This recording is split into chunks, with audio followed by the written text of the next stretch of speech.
Сайн мэцхан хүүхдүүдээ 7 дугаар ангийн мэдээллийн технологи хичээл эхлэхэд бэлэн боллоо. За өнөөдрийн хичээлийн сэдэв маань зураг зурах, засварлах. За энэ хичээл маань 3 дугаар улиралд үздэг зураг боловсруулах технологи бүлэг сэдвийн 2 дугаар цагийн хичээл маа. За өнөөдрийн хичээлийн зорилт зургийн төрөл хэмжээг тань мэднэ. Хийс даруй цонхны үүрэг, ажиллах зарчмыг ойлгоно. Давхарг ашиглан бөмбөрцөг зурх явцдаа ашиглагдах хэрэгсэл, командууд ашиглах чадвартай болно. За бүгдээрээ өмнөх мэдлэгээ сэргэн сонцгаая. Өмнө бид нар 1-р цагийн хичээлээр Paint.net програм дээр дараах зургийг зурсан байгаа. За програмын бүтцтэй танилцсан зураг зурх явцад давхарг ашиглах нь энэ програмын давуу тал болно гэж ойлгож байна. Тэгэхээр давхаргтай ажиллах. За өмнөх мэдлэгтэй тулгуурлан багш нь дараах асуултыг асууя. Layer буюу давхарг гэж юу вэ? Өөрсдийнхөө бодлоор хариулаарай. За давхарг гэдэг маань зураг зурхтаа бид нар зургийн дэвтэр дээр зурдаг. За тэгвэл 24 утастай 12 утастай гэд байдаг.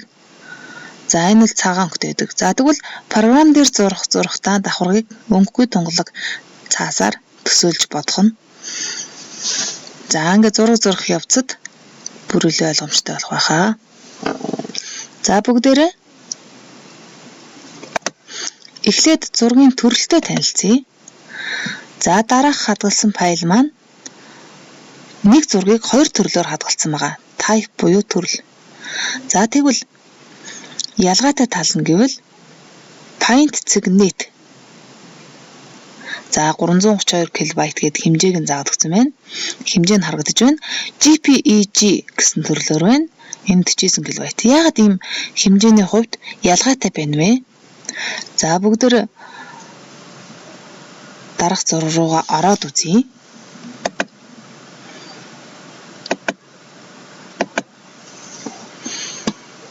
За энэ бол өмнөх хичээл дээр зурсан байшингийн зураг байна. Нэгдэхдээ програм дээр нэгдэж байна. За тэгвэл 2 дахь файл руу орж үзье. За энэ зураг бол зураг байдлаар хадгалагдсан байна. За тэгэхээр зургийг хадгалахдаа өмнөх файл дээр буюу нөгөө Paint.net програм дээр нэгдэх байдлаар хадгалж болох нь энэ маань дахин засварлахад болох учраас хэмжээ нэх байгаад байна. За JPEG өргөтгөлөөр буюу төрлөөр буюу яг зураг байдлаар хадгалсан байна. Энэ маань хэмжээний хувьд хамаагүй багассан байна. За зургийг хадгалахдаа давхаргтай болон давхаргагүй төрлөөр хадгална. За учир нь засварлах шаардлагатай бол PDN гэдэг.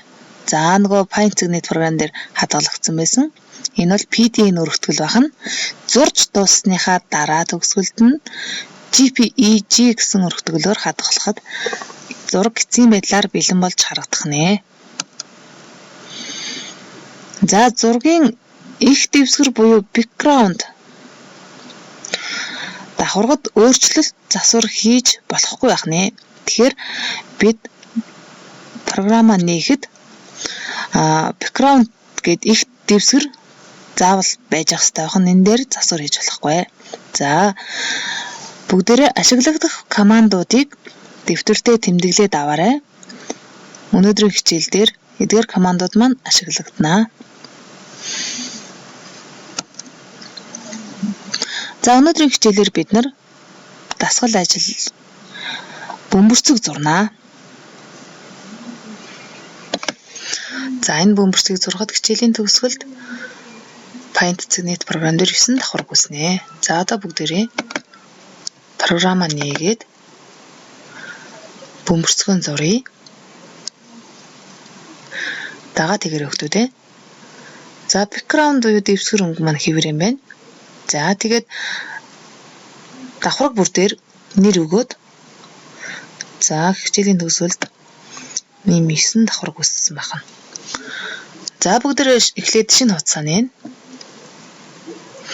Файлаасаа new За энэ дээр хэмжээгээ зааж өгнө. Хэмжээ маань 500. Width өндөр, өргөн, height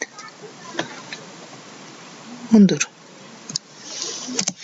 За хэмжээг 500 буюу квадрат байдлаар үүсгэнэ.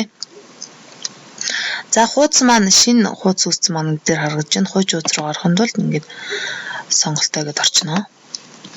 За background их дэвсгэр маань хэвээр үлдэнэ гэсэн тийм үү? Засвар өөрчлөлт хийхгүй. Тийм учраас бүгдээрээ шинэ давхарга үүсгэе. Шинэ давхарга үүсгэхдээ layer харилцах цонхны доод хэсэгт байрлах нэмэх тэмдэг дээр дарж add new layer сонгож өгч болж байна. Мөн layer гэснээс add new layer командыг сонгож өгнө. За давхарга маань үүссэн байна. За эндээс хулганы зүүн товчоо 2 удаа ойрхон давшиж дабл клик буюу 2 удаа ойрхон давшиж нэрээ бичиж өгнө. Окей. За одоо бүгдээрээ бөмбөрцгөө зурна. Бөмбөрцгөө зурхын тулд shapes гэсэн дүрсээ сонгоод эндээсээ за энэ tools харилцах цэсний дээр байрлах энэ shapes-ийн туслах хэрэгслүүд нь гарч ирж байгаа. Эндээс rectangle гэдэг маань тэгш онцгой тийм үү. Эндээс ellipse гэсэн дүрсээ сонгоод зургийнхаа өргөний ellipse-ийн өргөнийг 2-оор авъя. 2 гэж тохируулаад за дугуй зурна. За дугуй зурхтаа болохоор хулганы зүүн товчоо чирээд татаад өгнө. Ингээд 100% янз бүрийн хэлбэртэй гарч ирдэг. За тийм учраас энэ маань буруу бөмбөрцөг маань бөмбөрцөө бүгдөө яг зөв дугуй зурх ёстой. За энэ буруу зурснаа үйлдэлээ буцаая. Add new layer дээр авчи. Эсвэл шууд устгаж болно. За тэгээд тэхийн тулд shift-ийг дарж зурхна. За гэхдээ бүгдээрээ өнгөнөөсөө цэнхэр өнгөө сонгочих. За цэнхэр дээр дарлаа. Shift-ийн дараад хулганы зүүн товчоон дараад чирлээ. За ингэснээр зөв дугуй дүрс маань бэлэн болж байна. За дөрөв жишээ харсан сум буюу tools хэрэгсэлд байгаа move select pixels-ийг сонгоод чирээд яг зөв байрлалд байрлуулнаа. За бөмбөрцгөө бүгдээрээ зурчлаа. Энэний нэрийг бөмбөрцөгийг хадгалаад өгнө тийм үү?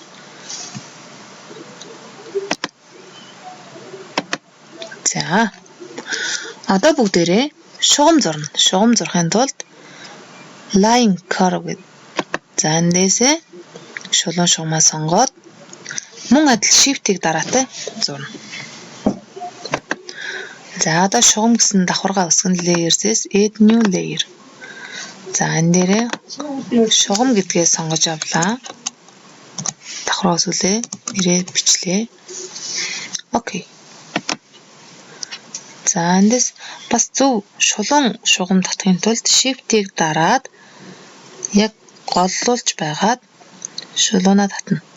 За ингээд хажууд шалхаад градусаар хэмжээ нь татагдах байгаа. За одоо бүгдээрээ дараагийн давхаргаа үүсгэе. Дараагийн давхарга бол морий 1.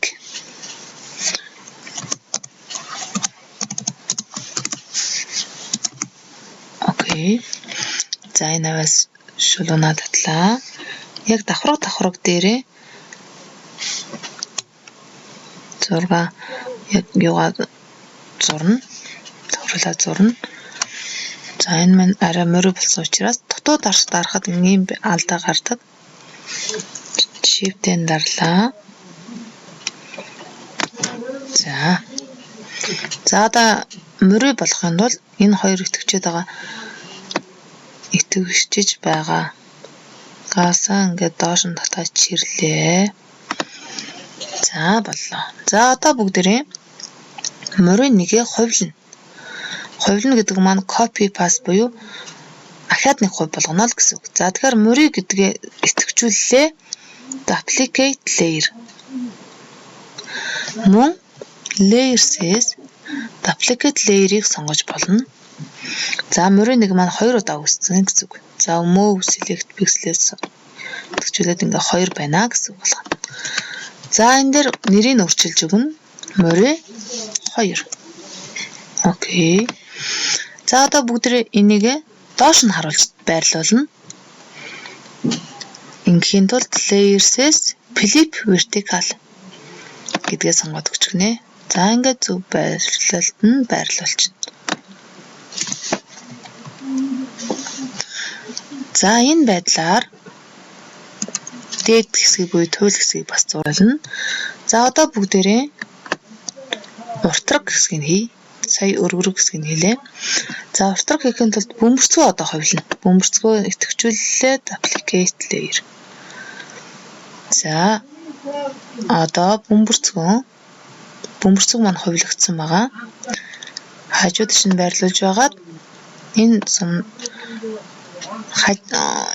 хажууд нь шахаад өчнө. За арай жижиг юм байна. Тийм байдалтай.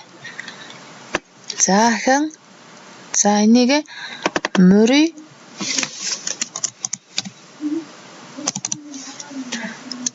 5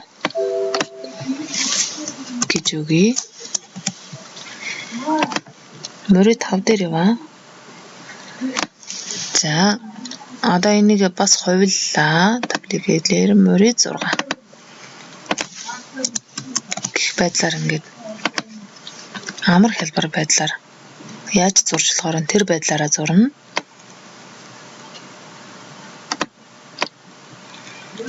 За ингээд байрлуулчлаа. Эск идэвхжүүлэлтийн байрлууллаа. За ингээд хичээлийн төгсгөл ийм давхаргууд үүссэн байна. За history цонхонд эдгээр үйлдэлүүдийг хийсэн байна.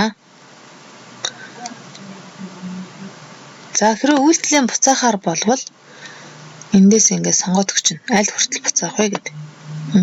Сүүлийн арилгасан үйлдэл байна. Ингээд зөөсөн гэх мэтчлэн ингээд үйлдэл маань буцчихна. Ингээ байхгүй болчлоо.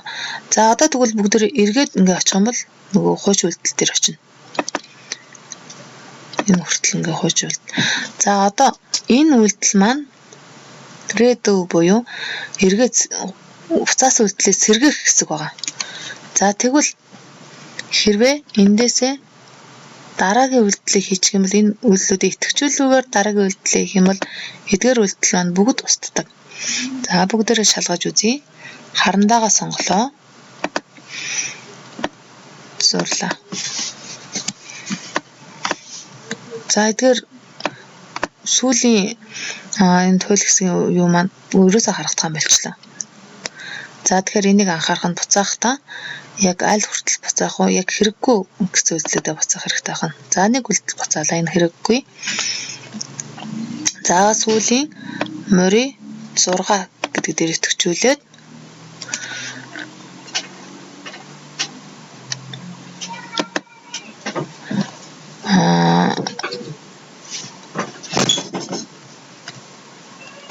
устгацсан учраас морий 5 устглаа. Delete. За морий 5 хувиллаа. Нэр морий 6 гэж бас ингээд устгаад бас тохируулаад ингээд зурч болох байх нь. За move select сонголоо. Морий 6 маань үүссэн байгаа. Хажуу тишээ шахлаа. Гэх байдлаар ингээд зурж болох нэ.